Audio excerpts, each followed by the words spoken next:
This is a quick video on how to make a temporary mask for use at home if you should suddenly find a family member needing quarantine, and which would put you directly on the front lines, just as doctors and nurses are in hospitals right now.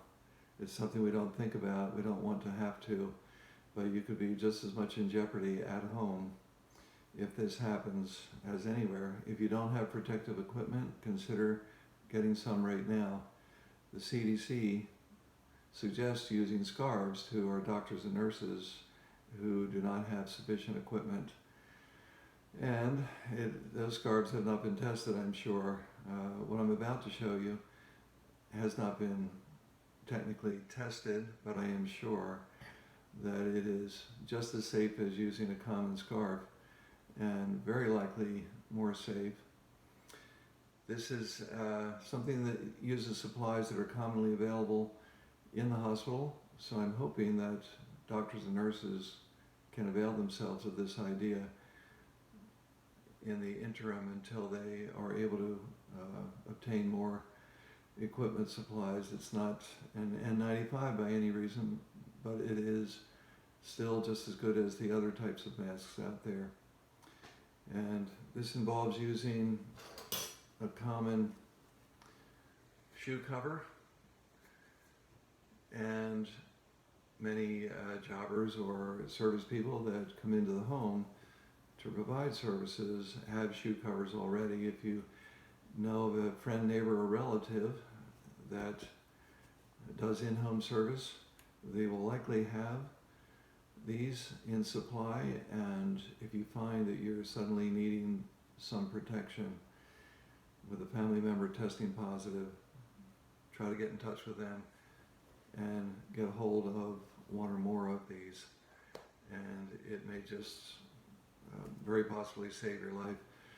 The simple idea is to put this under the chin and over the nose.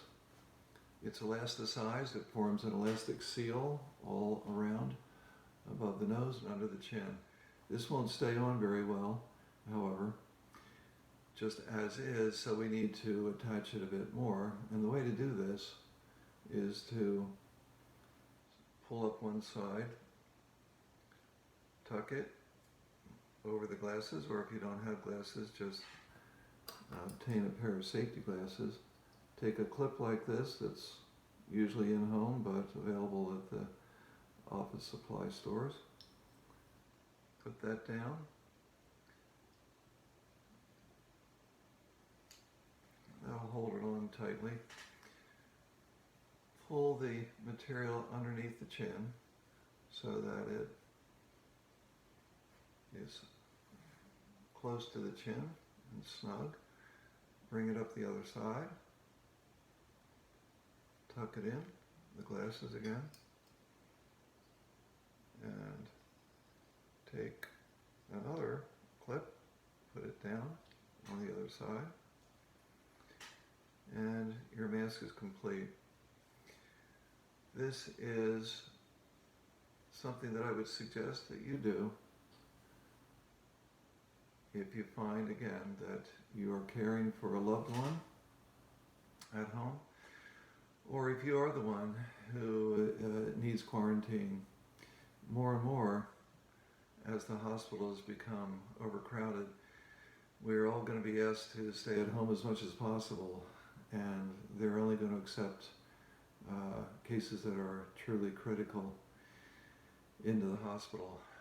But to keep each other safe, something like this will be mandatory in the near term. So if you do not have the proper equipment, if you don't have proper commercial masks, this is a way that you can at least get by temporarily. Thanks, and again, I suggest when you're at home, turn the TV off more and do some reading, like one of those books back there, and be safe.